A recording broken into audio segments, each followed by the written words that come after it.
Kahit isang SSS contribution lamang ang naihulog, pwede palang makakuha ng SSS benefits. Paano ito mangyayari at magkano naman ang matatanggap? Ayan ang ating aalamin sa video na ito. Hold up.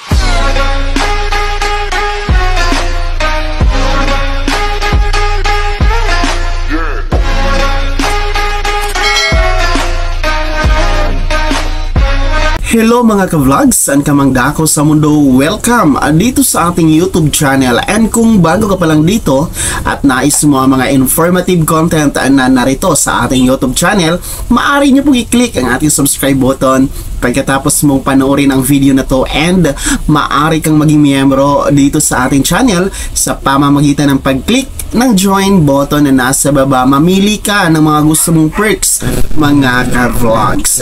So heto na nga mga ka-vlogs, no? At para po ito sa ating mga SSS members or sa mga nagbabalak na magpapamiyembro sa SSS. At para na din ito sa mga miyembro na ng SSS sa matagal ng panahon, no? Ilang taon, ilang dekada na ang nakalipas at nahinto ang paghulog ng contribution, abay para po ito sa inyong mga ka-vlogs. Baka hindi nyo po alam na meron pala kayong benepisyo na makukuha sa SSS pag nagkataon po. So para po atin pong maintindihan, narito po kasi na itanong ito, no?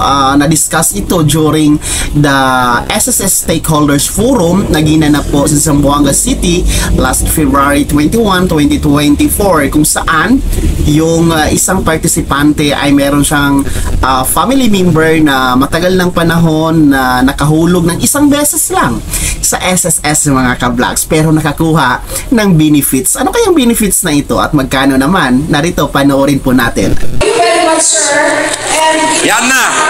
in my mind, I want to be a member of the SSS because my father-in-law died, but he only paid once. That was long ago. When I go to the SSS information, I asked for his information. His name was there, but he just paid only once. So he got his burial.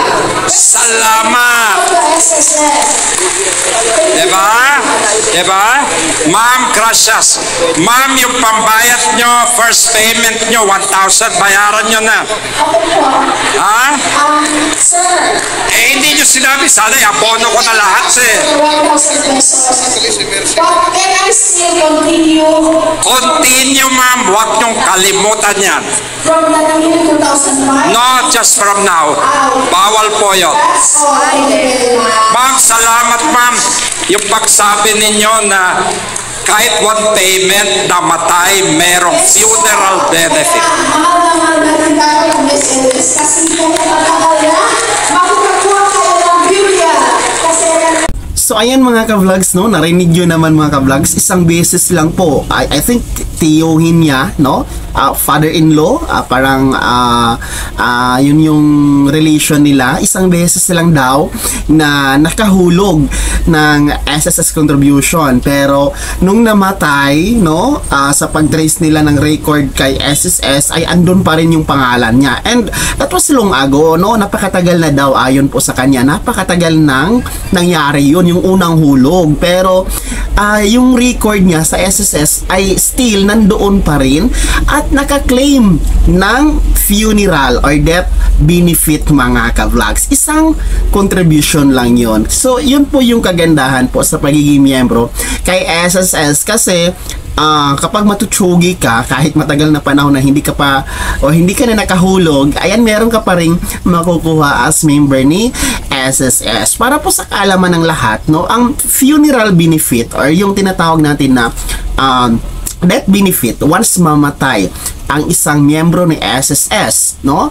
Mamatay yung SSS member, meron po yung makukuha na death or funeral benefit, mga ka-vlogs, kung saan depende po ito, yung amount na makukuha niya depende sa month contribution, no? Kung ilang buwan siya nakapaghulog, kung gaano or magkano yung naihulog niya. So depende, may bracket po yun. Pero no, ang pinakamaliit kasi na bracket ni SSS, as far as I know, no, ang pinakamaliit na matatanggap ng isang SSS member na mamatay, no, yung funeral benefit na matatanggap ng kanyang beneficiaries or kanyang dependents, mga ka-vlog, ay nagagahalaga ng 20,000 pesos. So pinaka-ano na yun, pinakamaliit na yun. So I think, no, kahit isang beses lang siyang naghulog, one contribution lamang yung nag-reflect sa kanyang contribution history kay SSS, ay nakakuha yun ng 20,000 pesos na funeral benefits, mga ka-vlogs.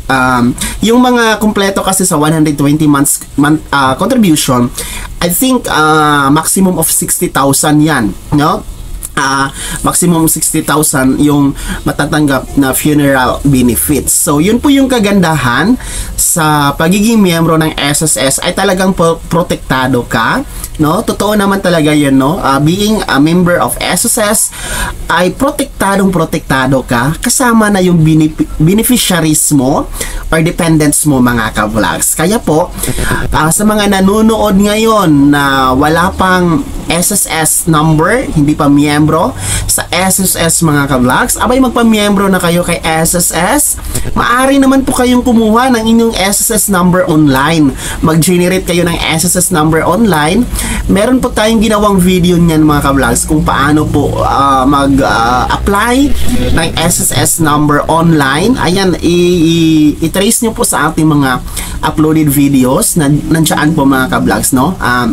Step by step process po yung ginawa natin. So after nyo po maka-generate ng SSS number online, pwede kayong pumunta sa pinakamalapit na SSS branch na nasa inyong lugar para i-verify nyo, no? I-verify nyo yung na-generate na SSS number online, no? At saka makapagsimula na kayong maghulog ng inyong contribution kay SSS, no? Sa mga walang trabaho, abay pwede naman po ang self-employed, no? Sa mga nangingibang bansa para magtrabaho, pwede naman po ang OFW, no? And of course, sa mga employed ay mandatory naman talaga yan sa ating gobyerno, no? The SSS benefits, the SSS contributions, mandatory po yan, no? Kasama yan sa PhilHealth at Pag-ibig na mandatory talaga as employed, mga ka-vlogs. So magpamiyembro na kayo kay SSS. Para naman po sa mga nakapanood ng video na ito na SSS member na noon pang 1970, 1980s, 1990s, late 2000s, no?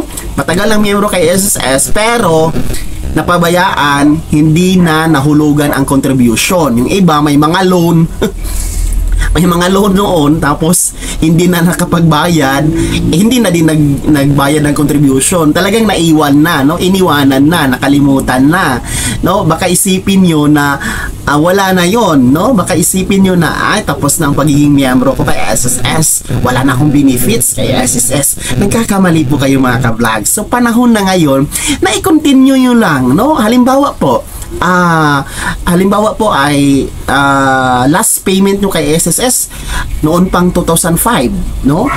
Pwede nyo yang i-continue ngayon 2024. Hindi na ibig sabihin na 2025 hanggang 2023 ay bayaran nyo ang mga taon na wala kayong hulog. Hindi po ganun, mga ka-vlogs, no? Continue lang yan. Ngayon, i-continue nyo lang ngayong 2024. Pwede po yun, mga ka-vlogs. Wala po yung penalty sa contribution, no? And sa mga nag-iisip na wala ng benefits, no? Halimbawa po, meron kayong member of family na namatay na, and alam nyo naman na SSS member yon, pero naputol lang, kumbaga, no? Naputol lang yung contribution niya, tapos namatay na siya, wala na siya ngayon. So alamin nyo po kung sino ang dependents or beneficiary, and then pumunta kayo kay SSS, mag-claim kayo ng funeral benefits, mga ka-vlogs, no? Kahit isang hulog lang po yun na nasa history of contribution niya kay SSS, ay makakuha po siya ng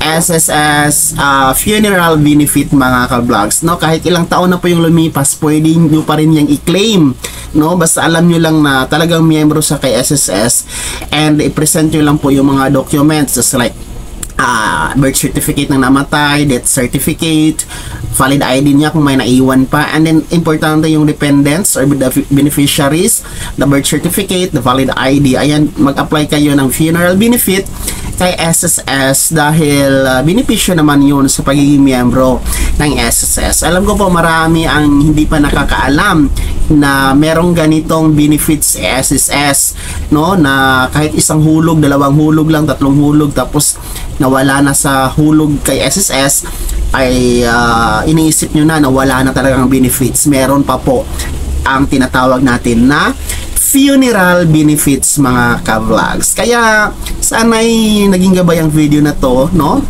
Sana'y naging guide ito para sa mga nakapanood na merong ganitong mga senaryo, merong ganitong mga history, no?